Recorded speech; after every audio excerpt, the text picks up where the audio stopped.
Assalamualaikum warahmatullahi wabarakatuh. Gimana kabarnya? Semoga selalu dalam keadaan sehat walafiat dan murah rezekinya ya. Pada video kali ini saya akan membawakan materi yaitu food gastronomi molekuler. Pada penasaran gak sih gimana cara membuatnya dan apa sih itu food gastronomi molekuler? Sebelum kita lanjut, ada baiknya kalian klik subscribe karena dengan klik subscribe kalian sudah mendukung channel saya di dunia YouTube guys. Jangan lupa di-share ya.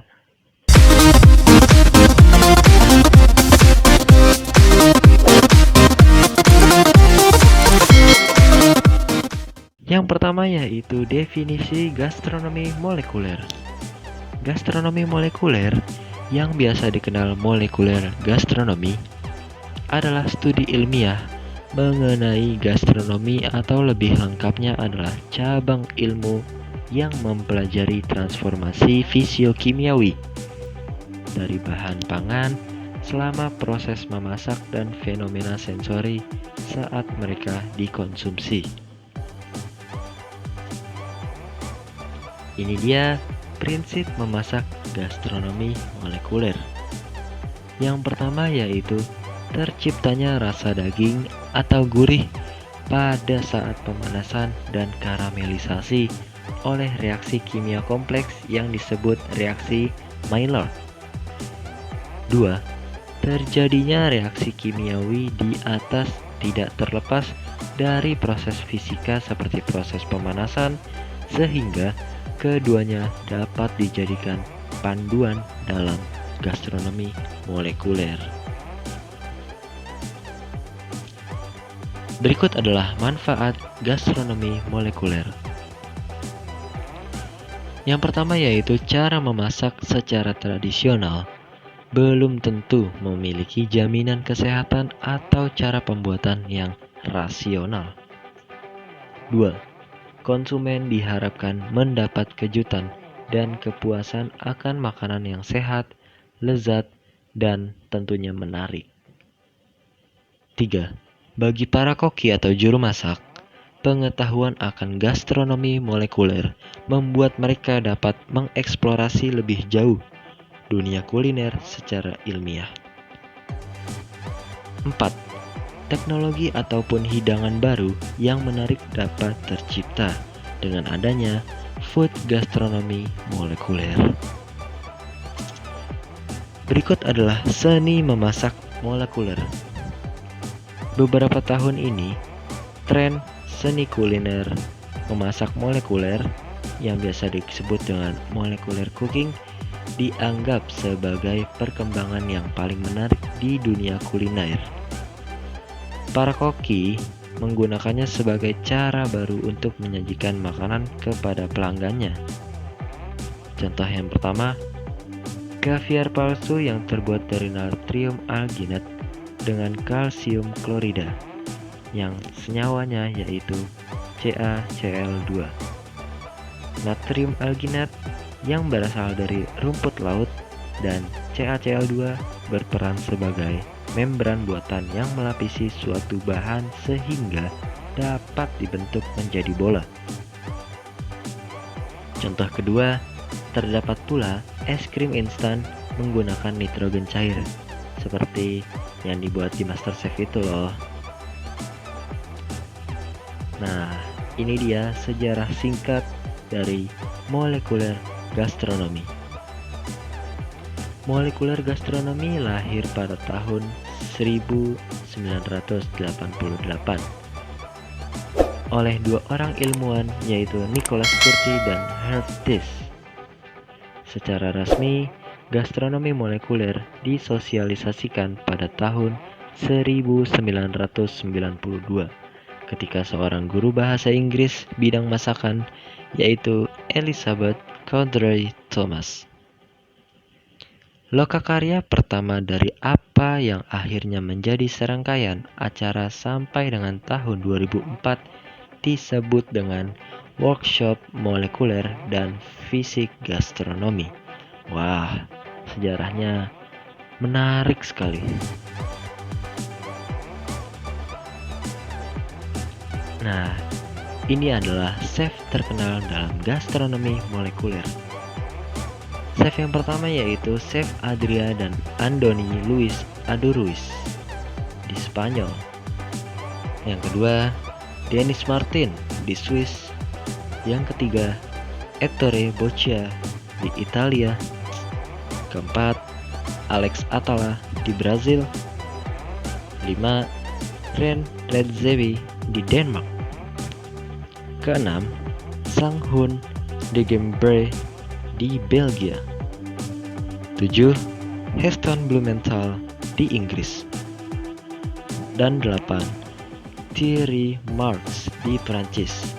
Semoga nama kalian yang menjadi chef terkenal selanjutnya dalam dunia kuliner ya guys. Nah, ini adalah section break.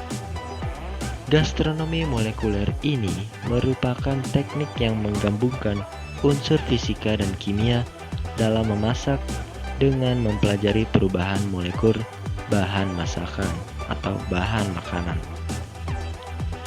Kata molekuler dalam gastronomi molekuler mengacu pada ilmu biologi molekuler yang meninjau bahan-bahan masakan sampai tahap molekul. Metode ilmiah yang digunakan meliputi pengamatan mendalam dan pembuatan dan pengujian hipotesis. Di sini mungkin kalimatnya sedikit susah ya. Saya akan memperjelas section break ini. Intinya adalah gastronomi molekuler dapat merubah makanan dari bentuk, unsur kimianya, rasanya, dan juga yang lain-lainnya. Begitulah kira-kira simpelnya. Nah, ini ada teknik khusus gastronomi. Yang pertama, transglutaminase yang biasa transglutaminase. Transglutaminase adalah suatu enzim yang disebut lem daging, di mana zat tersebut dapat diubah menjadi bubur dan dapat dibentuk. Apabila sudah dalam bentuk bubur, maka daging udang pun dapat dibentuk menjadi seperti mie. Enzim ini juga sering digunakan untuk membuat bakso supaya menjadi lebih kenyal, tapi bukan pakai boraks ya. Yang kedua, metil selulase. Selulosa maksudnya. Metil selulosa adalah salah satu bahan yang sangat menarik dalam dunia kuliner modern, di mana senyawa metil selulosa dapat menjadi gel ketika dipanaskan, dan senyawa ini sering digunakan dalam pembuatan pie. Menarik sekali. Yang ketiga, sauce fight. Metode ini adalah metode yang agak kuno.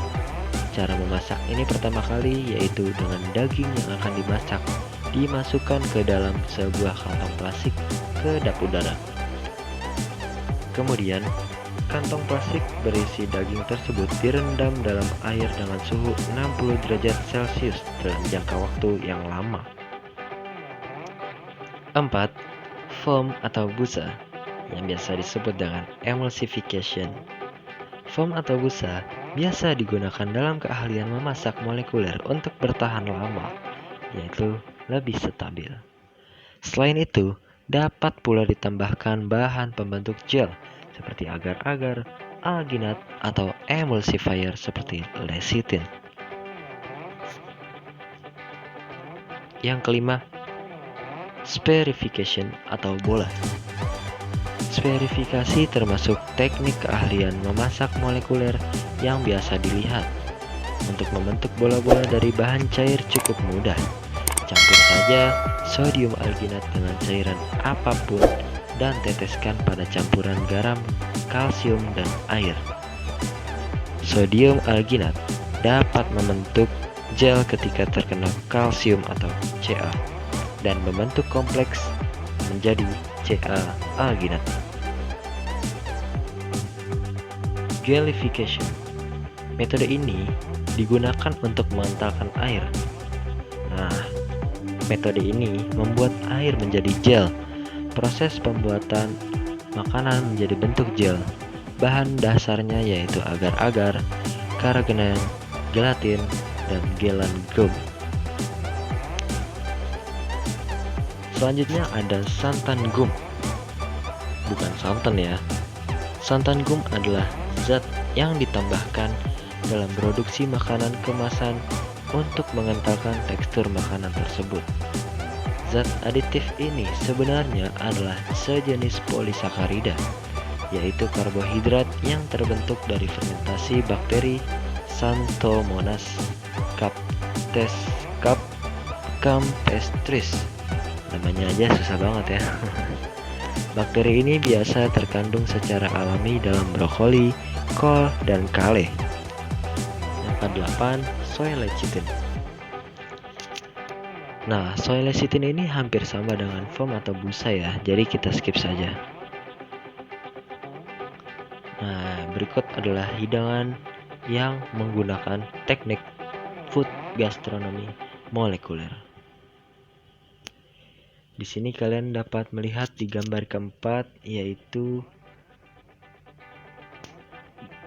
makanan yang dibuat dalam berbentuk sabun. Tapi itu bukan sabun ya sesungguhnya. Itu adalah cairan yang dibuat menjadi foam. Nah, berikut adalah rangkumannya.